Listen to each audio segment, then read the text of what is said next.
हाँ तो मेरे राइडर साथियों, कैसे हो आप लोग। स्वागत है आप सभी का राइडर्स एनक्लेव के एक नए एपिसोड के अंदर। आज का जो एपिसोड है वहाँ हम डिस्कस करने वाले हैं स्ट्रेस मैनेजमेंट को। और आज की डेट के अंदर ये जो चीज़ है ये बहुत बहुत ज़्यादा इम्पोर्टेंट है। और मैं बहुत दिन से सोच रहा था कि इस टाइप का जो एपिसोड है वो मैं बनाऊं, क्योंकि अब जो चीज़ें हैं वो लिमिट को क्रॉस करने लगी हैं। लोग इतने ज़्यादा स्ट्रेसफुल हैं कि उस स्ट्रेस से वो बाहर आने की कोशिश तो करते हैं, लेकिन बाहर आने में सक्षम नहीं हो पाते किसी न किसी कारण से, क्योंकि उनकी जो लाइफ की सिचुएशन है या फिर वो जिस पर्टिकुलर सिनेरियो के अंदर काम कर रहे हैं वो उन्हें अलाउ ही नहीं कर पाता कि वो कैसे इस चीज़ से, इस सर्कल से वो बाहर निकल पाएँ। तो उसी को हम इस पर्टिकुलर एपिसोड में डिस्कस करेंगे।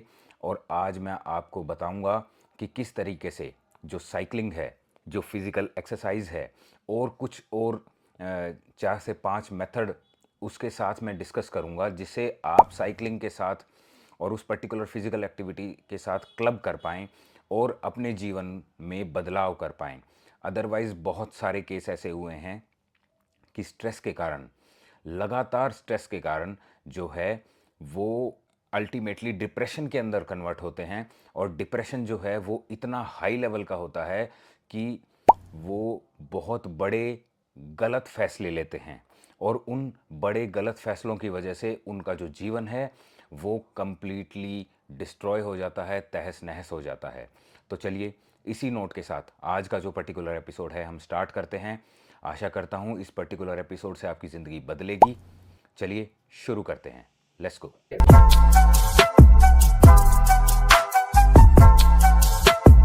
तो मेरे राइडर साथियों, आपने ये चीज़ ऑब्ज़र्व की होगी कि 2010 से पहले जो टेक्नोलॉजिकल एडवांसमेंट है, जिसके अंदर हम कहते हैं मैकेनाइजेशन है और आर्टिफिशियल इंटेलिजेंस है, इस टाइप की जो चीज़ें हैं वो बहुत ही कम डेवलप्ड थी।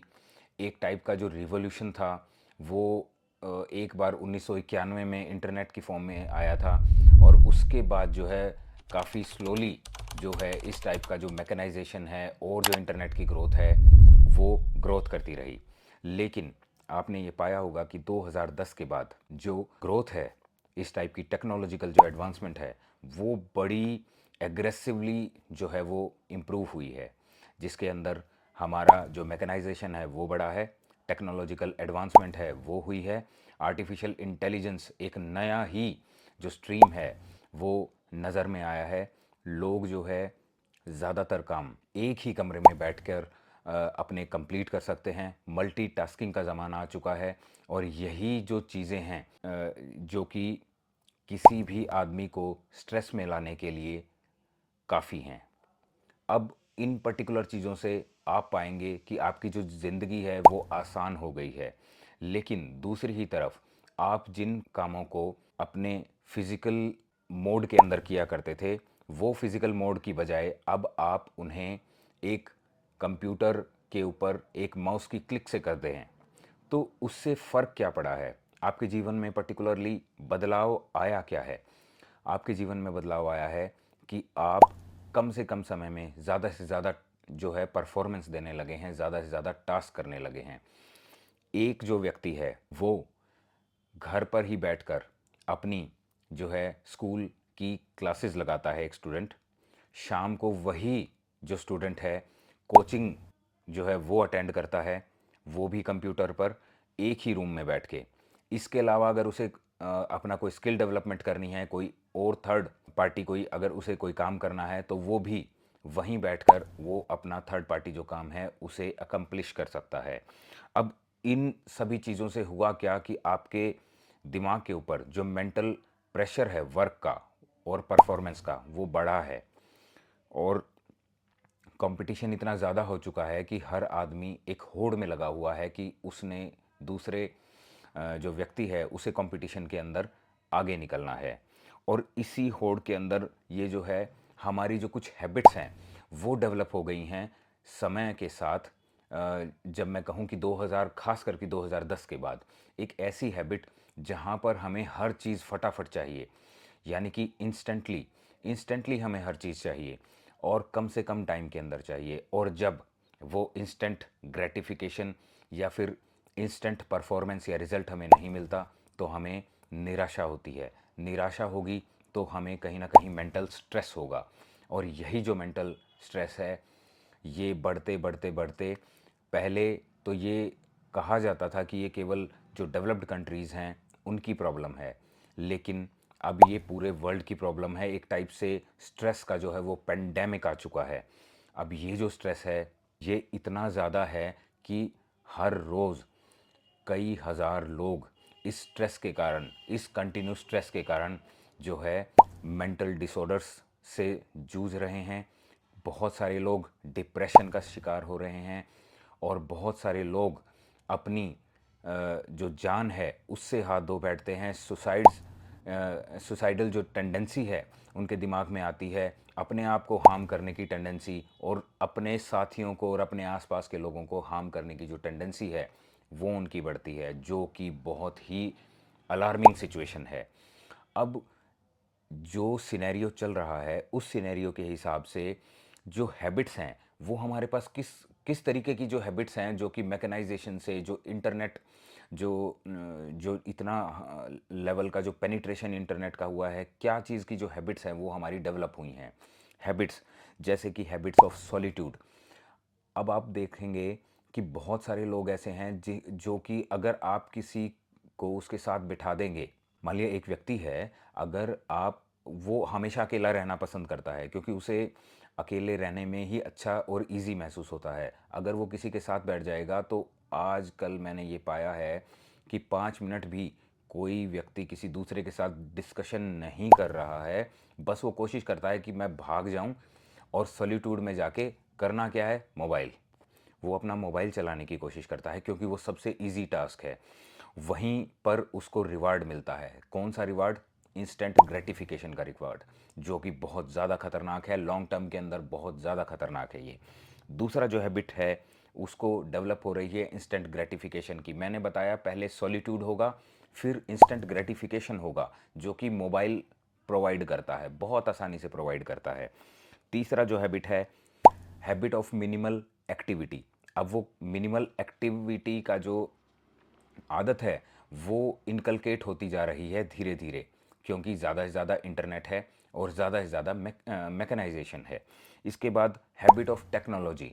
आप फ़र्ज़ करके देखिए कि अगर आपके पास 1 घंटे भी इंटरनेट नहीं है तो आप अनईज़ी हो जाएंगे। आपका जो स्ट्रेस का लेवल है वो इतना ज़्यादा बढ़ जाएगा कि आप इतना अनईज़ी हो जाएंगे कि बिना इंटरनेट के आप कैसे काम करेंगे। तो आपको हैबिट ऑफ टेक्नोलॉजी भी इससे हो रही है। इसके अलावा आपको है habit of maximum output in minimum time. कम से कम टाइम में ज़्यादा से ज़्यादा आउटपुट की जो आपकी हैबिट है, जो आपकी डिज़ायर है, वो बढ़ गई है। इसके अलावा हैबिट जो आपको हो गई है आपके पुअर लाइफस्टाइल की। अब पुअर लाइफस्टाइल कैसा, कि जो मैंने आपको अभी तक हैबिट्स बताई हैं, इसके अंदर जब आप इंडल्ज होते हैं तो ना तो आप अपनी स्लीप पे ध्यान दे पा रहे हैं, ना आप अपने अच्छे न्यूट्रिशन पर ध्यान दे पा रहे हैं। तो इन सभी सिनेरियो के अंदर अल्टीमेटली हो क्या रहा है आपके साथ, या फिर हम कहें किसी के साथ, तो यहाँ हो रहा है जो आपका एक बैलेंस है बॉडी का, जिसको हम होम्योस्टेसिस बोलते हैं, वो डिस्टर्ब होता है।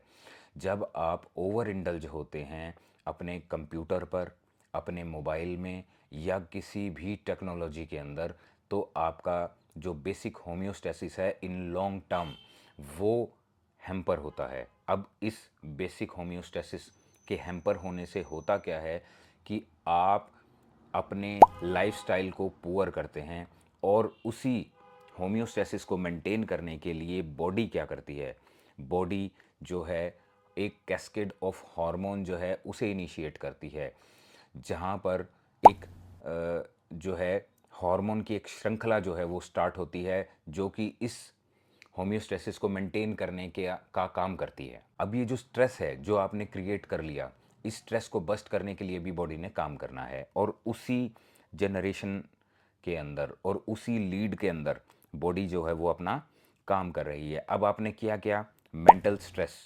प्रेशर, एंग्जाइटी, फियर, रेस्टलेसनेस, ये सारी चीज़ आपने क्रिएट कर ली हैं अपने लाइफस्टाइल के कारण। और ये जो सारी प्रॉब्लम्स हैं, आप मान के चलिए हर तीसरे आदमी के साथ ये सारी प्रॉब्लम्स हो रही हैं। अब इन सभी प्रॉब्लम्स के अंदर होता क्या है कि जो आपकी बॉडी के अंदर है, स्ट्रेस हार्मोन्स का जो एक कैस्केड है वो स्टार्ट हो जाता है। और ये जो स्ट्रेस हार्मोन्स हैं, अगर कंटिन्यूसली आपकी बॉडी के अंदर सिक्रीट होते हैं, क्योंकि अगर आप इस टाइप की जो कंडीशंस हैं उसमें रहते हैं, लगातार प्रेशर में रहेंगे, एग्जाइटी आपको रहेगी, या आप स्ट्रेसफुल कंडीशंस के अंदर रहेंगे, तो ये जो हार्मोन्स हैं कंटिन्यू एक्ट करते रहेंगे। और इनका रिज़ल्ट क्या होगा? देखिए, ये जो कैस्केड है हार्मोन्स का, ये दो तरीके से काम करता है। एक तरीका वो कि जब आप स्ट्रेस में होंगे तो इमीडिएट रिस्पॉन्स क्रिएट करेगा, और दूसरा होता है एक लॉन्ग टर्म रिस्पॉन्स क्रिएट करेगा। ये जो स्ट्रेस हार्मोन्स हैं, ये जो हैं बॉडी को लॉन्ग टर्म के अंदर नुकसान पहुंचाते हैं। शॉर्ट टर्म के अंदर ये हमारी जो एक्टिविटीज़ हैं उन्हें पॉजिटिव तरीके से जो है वो अफेक्ट करते हैं, और लॉन्ग टर्म के अंदर हमें ये नेगेटिव तरीके से अफेक्ट करते हैं। और कहीं ना कहीं ये जो है आपके परसेप्शन को नेगेटिविटी की तरफ ज़्यादा झुकाव दिलाते हैं, बजाय कि पॉजिटिव होने के। और जो मेजर स्ट्रेस हार्मोन है वो है कोर्टिसोल। अब ये जो कोर्टिसोल हार्मोन है, ये अल्टीमेटली जब आपके ब्लड स्ट्रीम के अंदर जाएगा तो ये दो टाइप से रिस्पॉन्स प्रोड्यूस करता है। एक वो रिस्पॉन्स जो कि इमीडिएट होगा, जो कि आपको उस पर्टिकुलर सिचुएशन से इमीडिएटली निकालने के अंदर हेल्पफुल होगा, और एक वो रिस्पॉन्स जो कि इसका आफ्टर इफेक्ट होगा, जो कि लॉन्ग टर्म के अंदर आपको उस पर्टिकुलर सिचुएशन से कॉम्बैक्ट करने के अंदर हेल्पफुल होता है। लेकिन ये जो चीज़ है, अगर कंटिन्यूसली आप इस पर्टिकुलर हार्मोन के इन्फ्लुएंस में रहते हैं, इसका रिज़ल्ट जो है वो बहुत ही ज़्यादा नेगेटिव होगा। आपका जो ब्लड प्रेशर है वो कंटिन्यू हाई रहेगा, आपका जो ब्लड शुगर लेवल है वो हमेशा हाई रहेगा, आपके ब्लड के अंदर जो फ्री एमिनो एसिड्स हैं, फ्री फैटी एसिड्स हैं, उनका जो कंसंट्रेशन है वो हमेशा हाई रहेगा। अल्टीमेटली बात इतनी सी है, जो क्रक्स है बात का वो ये है कि हमारा जो आज का लाइफस्टाइल है वो जो है बहुत ज़्यादा केसेस के अंदर बहुत पुअर है। मेरे राइडर साथियों, अब जो मैंने आपको इतनी सारी बातें बताई और इतनी सारी बातें जो मैंने की, इसका जो क्रक्स है वो ये है कि हमारा जो लाइफस्टाइल है वो सेडेंट्री होता जा रहा है। हम मैकेनाइज्ड जो है वर्ल्ड के अंदर जीना ज़्यादा पसंद कर रहे हैं, क्योंकि वहाँ पर हम जो हैं कम से कम एक्टिविटी करके ज़्यादा से ज़्यादा परफॉर्मेंस निकालने की कोशिश करते हैं, और जिसकी वजह से जो है मेंटल प्रेशर हमारे पास होता है। उस पर्टिकुलर मेंटल प्रेशर की वजह से जो स्ट्रेस हार्मोन है वो रिलीज़ होता रहता है कंटिन्यू। हमारे थॉट्स हैं, इतने ज़्यादा थॉट्स हमारे दिमाग के अंदर आते हैं, वो सारा दिन उनकी चर्निंग होती है, और उसी की वजह से ये जो हार्मोन है वो लॉन्ग टर्म के अंदर आपको नुकसान पहुंचाता है। अब ये सारी बातें तो हमने कर ली हैं, बट ये जो डिस्कशन है हमने क्यों किया? इतना लंबा डिस्कशन कर कि हमने इसलिए किया ताकि मैं आपको समझा पाऊँ कि प्रॉब्लम कहाँ है। तो राइडर्स, अब हम बात करने वाले हैं इसके सॉल्यूशन की, क्योंकि हमने प्रॉब्लम को डिटेल में डिस्कस कर लिया है और हमने ये पाया है कि स्ट्रेस कंडीशन जब क्रिएट होती है तो कैस्केड ऑफ स्ट्रेस हार्मोन्स जो हैं वो इनिशिएट होता है। उसी तरीके से अगर स्ट्रेस में नहीं होंगे, या फिर कोई पॉजिटिव वर्क कर रहे होंगे, या कुछ भी ऐसी कोई एक्टिविटी कर रहे होंगे, तो कैस्केड ऑफ हैप्पी हार्मोन्स भी इनिशिएट बॉडी के अंदर होते हैं। उसके लिए आपको कुछ भी मेडिकेशन की ज़रूरत नहीं है। लेकिन एक बात यहाँ पर नोट करने की है, जो भी मैंने स्ट्रेस फैक्टर्स आपको बताए हैं, अगर वो लंबे टाइम तक किसी भी व्यक्ति को रहते हैं, यानी कि 2 हफ्ते से या उससे ज़्यादा, अगर मूड उसका जो है डिप्रेस्ड रहता है, तो यानी कि एक वो साइन है डिप्रेशन की तरफ जाने का, और वहाँ पर उस व्यक्ति को ये ध्यान रखना है कि मुझे डॉक्टर को कंसल्ट करना है।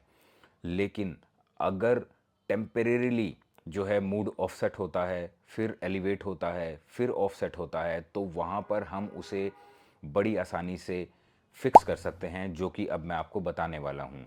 लेकिन अगर विल पावर है तो इवन डिप्रेशन भी कोई आदमी अपनी विल पावर से ठीक कर सकता है, इन्हीं मेथड से, जो कि अब हम डिस्कस करने वाले हैं। तो सॉल्यूशन की हम बात करते हैं फटाफट से।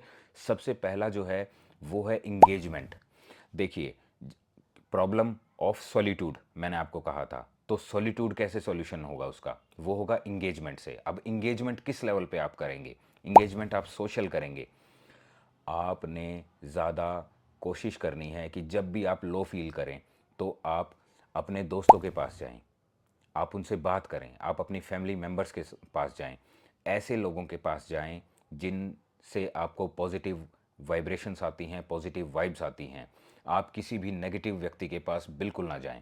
दूसरी बात, फिजिकल इंगेजमेंट आपको बढ़ानी पड़ेगी, जो कि इस एपिसोड का जो नटशेल है, जो क्रक्स है, जहाँ पर हम बात करेंगे। और तीसरा, आपने जो मेंटल और इंटेलेक्चुअल इंगेजमेंट वो भी आपको बढ़ानी है। मेंटल और इंटेलेक्चुअल इंगेजमेंट के अंदर आप मेडिटेशन कर सकते हैं, आप बुक्स पढ़ सकते हैं। तो वो चीज़ जो आपको अच्छी लगे केवल आपने वही करनी है, जिससे आपको शांति मिले केवल वही आपने काम करना है। इसके अलावा आपको अच्छी स्लीप लेनी है, क्योंकि जब आप अच्छी स्लीप लेंगे तो उस केस के अंदर जो आपका जो कोर्टिसोल लेवल है वो डिक्रीज़ होगा। क्यों? क्योंकि जब भी कोई आदमी सोता है तो ग्रोथ हार्मोन जो है वो इम्प्रूव होता है, वो इंक्रीज़ होता है। अब ग्रोथ हार्मोन जब इंक्रीज़ होगा तो जो कोर्टिसोल लेवल है वो डिक्रीज़ होगा, स्ट्रेस कम होगा। अच्छी स्लीप बहुत ज़्यादा ज़रूरी है। तो पहला पॉइंट था इंगेजमेंट, दूसरा पॉइंट था अच्छी स्लीप। इसके अलावा आपने जो स्क्रीन टाइम है उसे मैनेज करना है। स्क्रीन टाइम मैनेज करने के लिए आपको जो है आपकी फ़ोन के अंदर ऐप्स होंगी और आप अपने स्क्रीन टाइम को लॉक कर सकते हैं कि मैंने इतने घंटे से ज़्यादा या इतने मिनट से ज़्यादा सोशल मीडिया का इस्तेमाल नहीं करना, और इतने घंटे से ज़्यादा मैंने फ़ोन को इस्तेमाल नहीं करना है। तो उससे आप अपने जो स्क्रीन टाइम है उसे कंट्रोल कर सकते हैं। और स्क्रीन टाइम आप कंट्रोल करेंगे तो अल्टीमेटली आपकी स्लीप इंप्रूव होगी। ध्यान रखना है कि लगभग आधे घंटे पहले, कम से कम आधा या 1 घंटा पहले, आपने सोने से पहले जो अपना मोबाइल है और जो स्क्रीन है उससे दूर रहना है। इसके अलावा आपने कोशिश करनी है कि जो एडिक्टिव जो चीज़ें हैं स्क्रीन टाइम के अंदर उन्हें अवॉइड करना है। और कोशिश करें कि जो लॉन्ग कंटेंट है, नॉलेजेबल कंटेंट है, उसके ऊपर आप ज़्यादा फोकस करें बजाय कि दूसरे एडिक्टिव कंटेंट के ऊपर। इसके अलावा आपने जो है एक्सरसाइज करनी है। अब मेन मुद्दा यही है कि हमने एक्सरसाइज करनी है। एक्सरसाइज भी जो है उसके अंदर हमने सिलेक्ट करना है। अब मैंने यहाँ पर जो है मेन जो एक्सरसाइज को सिलेक्ट किया है वो है वॉक और साइकिलिंग।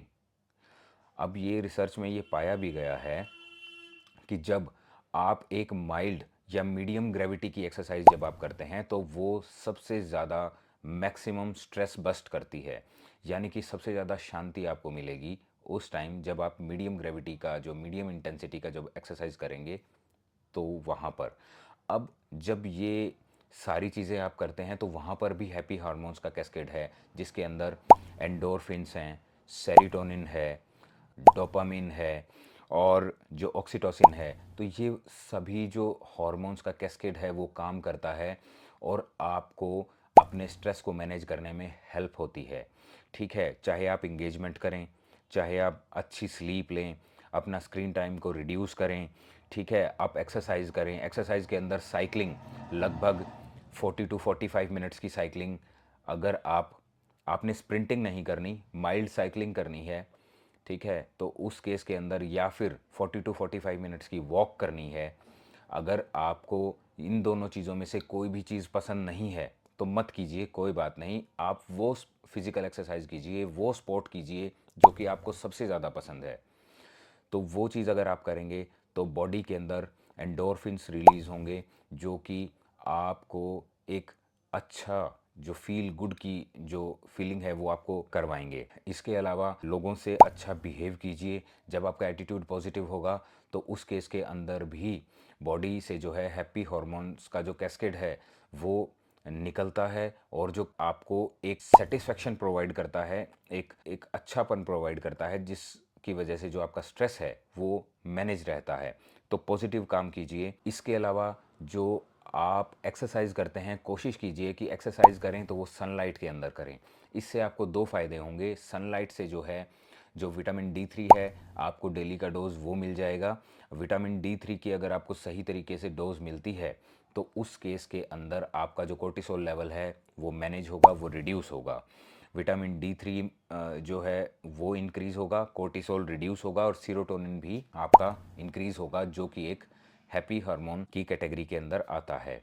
इसके अलावा अपने स्ट्रेस को मैनेज करने के लिए आप एक अच्छा म्यूज़िक सुन सकते हैं। देखिए, म्यूज़िक केवल वही सुनिए जो आपको पसंद है। हर टाइप का जो म्यूज़िक है वो अच्छा होता है, लेकिन सबसे अच्छा वही है जो आपको पसंद है, इसलिए वही सुनिए जिससे आप स्ट्रेस रिलीव हों। इसके अलावा आप मेडिटेट कर सकते हैं। जब आप मेडिटेशन करते हैं तो वो भी आपके मूड को स्टेबलाइज करता है, आपके स्ट्रेस को कम करने में हेल्पफुल होता है। तो मेरे राइडर साथियों, ये थे वो सभी मेथड जिससे आप अपने स्ट्रेस को मैनेज कर सकते हैं और उस स्ट्रेस को डिप्रेशन में कन्वर्ट होने से रोक सकते हैं। तो आशा करता हूँ कि आपको ये जो पर्टिकुलर एपिसोड है वो अच्छा लगा होगा, आपका जो टाइम है वो मैंने वेस्ट नहीं किया होगा।